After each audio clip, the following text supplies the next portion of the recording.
Okay, where are we today? We are looking at the question, will you follow God's plan for your life, God's will? But that question wasn't asked to us first. It was asked to them. And they were at the epicenter of the empire, these 7 churches. John has Jesus come to him on the Isle of Patmos, told him what to write. He writes it and sends it to them.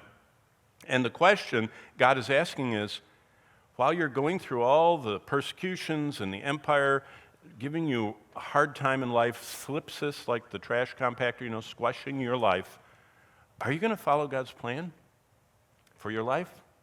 Do you even know what God's plan is for your life? Are you confident of it? So the big message of Revelation is how to live for God in an ever-darkening world. It was getting dark back then, and it's getting darker now. Yesterday, there was a long article on the uniting in our culture of the younger generation with paganism. And they said a lot of young people don't know they're involved in paganism. One of the biggest tenets of paganism is earth worship. Now, what day did we just celebrate around the world recently? Earth Day. And ecology and environmentalism and ending global warming and ending fossil fuels is all coalescing together to people wanting to save the earth. And it goes beyond wanting to have clean air, clean water, clean food, healthy environment. It's actually animals are getting more important than people. Now, I don't want to be, too messy about this, but a doctor can perform a late-term abortion with surgical clipping scissors and clip a living baby to death as long as it's inside the womb of its mother. And he is honored and protected and paid highly. But if you hit an albatross or a seagull or kick your dog or something, you can be arrested.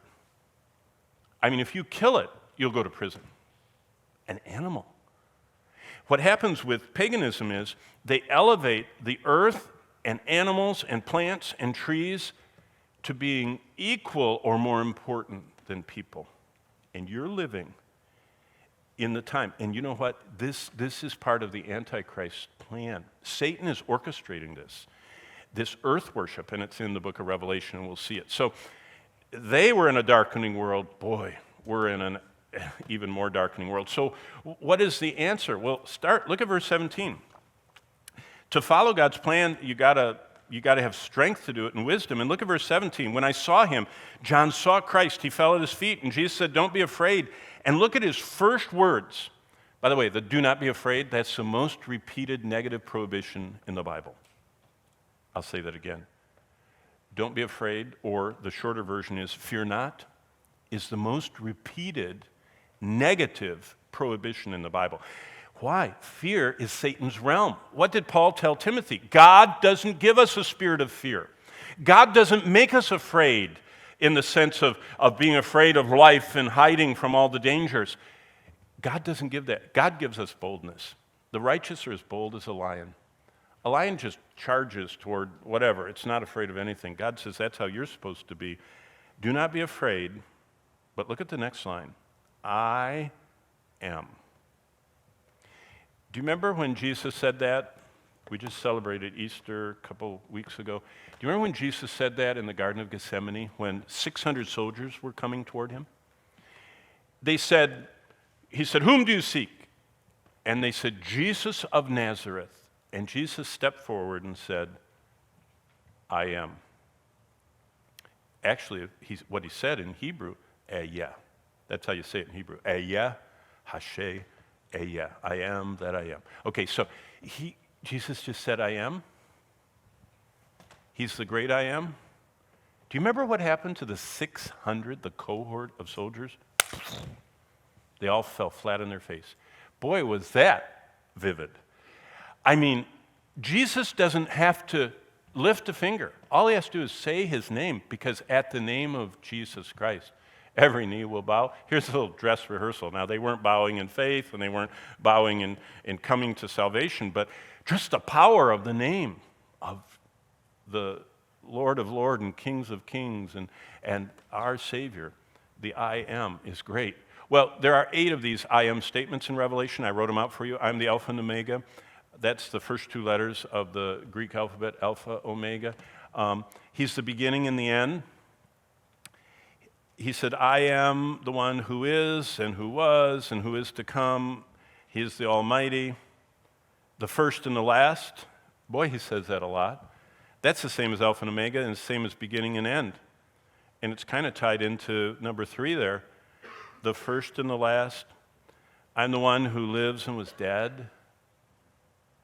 What he's saying is, I control life and death. And he actually said, I have the keys of hell and heaven and Hades and everything. Well, he said it right there. I'm alive forevermore and have the keys of Hades and death. And then he says this strange stuff. I am the root and the offspring. Boy, that's interesting. Here's David. He's the root of David. He was before David. He's the offspring of David. He follows David in human history. Nobody else can be that.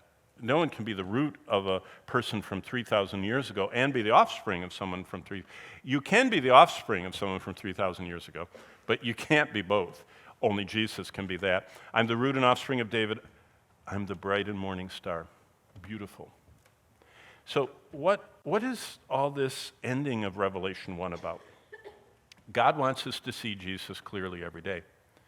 The beginning and ending is Jesus is my creator.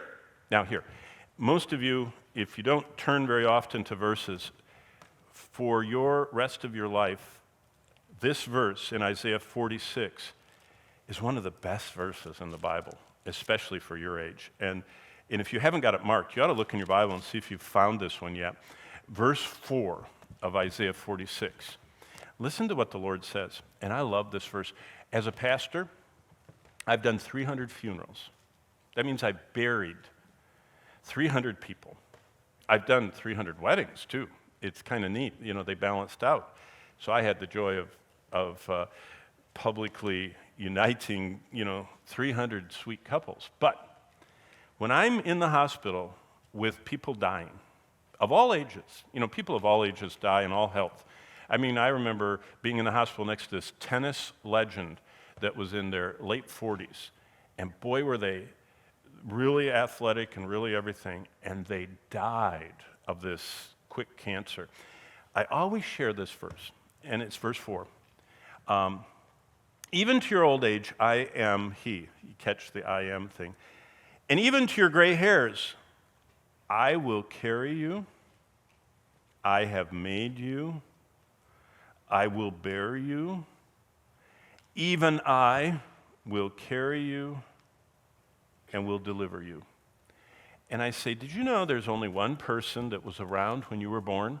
I was born on January 11th in Edward W. Sparrow Hospital in the year 1956, and this obstetrician I never met was there, and he helped my mother, and he caught me, and he cut the umbilical cord and did all the stuff that doctors do. He's long gone. My mom told me he was white-haired and old. And so the person, you see, I am with you, I've made you, I will bear you. He says, I have been, see, if you look in verse 3, the context, I have upheld you from your birth. I carried you from the womb. So Jesus is saying, as your creator, I designed your DNA. I watched you being formed inside your mother's womb. I was there actually as you were brought into this world. I have actually carried you through life, and I'm going to be the attending great physician when you die. Now, you guys don't think you're going to die. Most of you think you're going to go in the rapture, or you don't even think about it. Well, you do. This generation thinks about death all the time.